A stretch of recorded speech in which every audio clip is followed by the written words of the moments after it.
सोमवती अमावस्या व्रत कथा। सोमवती अमावस्या व्रत कथा के अनुसार एक गरीब ब्राह्मण परिवार था। उस परिवार में पति पत्नी एवं उसकी एक पुत्री भी थी। उनकी पुत्री समय के गुजरने के साथ साथ धीरे धीरे बड़ी होने लगी। उस पुत्री में बढ़ती उम्र के साथ सभी स्त्रियोचित सगुणों का विकास हो रहा था। वह कन्या सुंदर, संस्कारवान एवं गुणवान थी, परंतु गरीब होने के कारण उसका विवाह नहीं हो पा रहा था।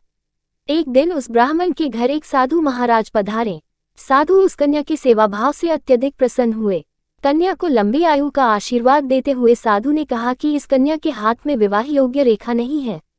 तब ब्राह्मण दंपति ने साधु से इसका उपाय पूछा। कन्या ऐसा क्या करे कि उसके हाथ में विवाह योग बन जाए। साधु महाराज ने कुछ देर विचार करने के पश्चात अपनी अंतर्दृष्टि में ध्यान करके बताया कि कुछ ही दूरी पर एक गांव में सोना नाम की एक धोबिन महिला अपने बेटे और बहू के साथ रहती है, जो बहुत ही आचार विचार एवं संस्कार संपन्न तथा पतिपरायण है। यदि यह सुकन्या उस धोबिन की सेवा करे और वह महिला इसकी शादी में अपने मान का सिंदूर लगा दे तथा उसके बाद इस कन्या का विवाह हो जाए, तो इस कन्या का वैधव्य योग मिट सकता है। साधु ने यह भी बताया कि वह महिला कहीं बाहर आती जाती नहीं है। ये बात सुनकर ब्राह्मणी ने अपनी बेटी से धोबिन की सेवा करने का प्रस्ताव रखा। अगले दिन से ही कन्या प्रातःकाल ही उठकर सोना धोबिन के घर जाकर साफ सफाई एवं अन्य सारे कार्य करके अपने घर वापस आने लगी। एक दिन सोना धोबिन अपनी बहू से पूछती है कि तुम तो सुबह ही उठकर सारे काम कर लेती हो और पता भी नहीं चलता।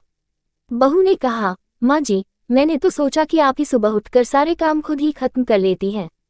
मैं तो देर से उठती हूँ। ये सब जानकार दोनों सास बहू घर की निगरानी करने लगी कि कौन है जो सुबह ही घर का सारा काम करके चला जाता है।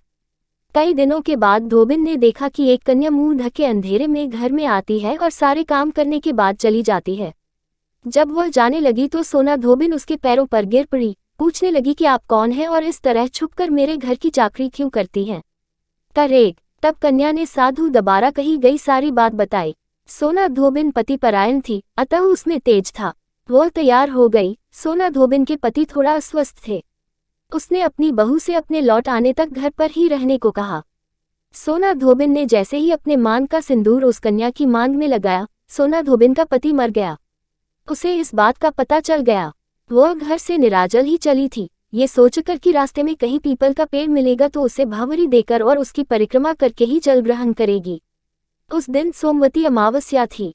ब्राह्मण के घर मिले पुए पकवान की जगह उसने ईंट के टुकड़ों से 108 बार भावरी देकर 108 बार पीपल के पेड़ की परिक्रमा की और उसके बाद जल ग्रहण किया। ऐसा करते ही उसके पति के मृत शरीर में वापस जान आ गई। धोबिन का पति फिर से जीवित हो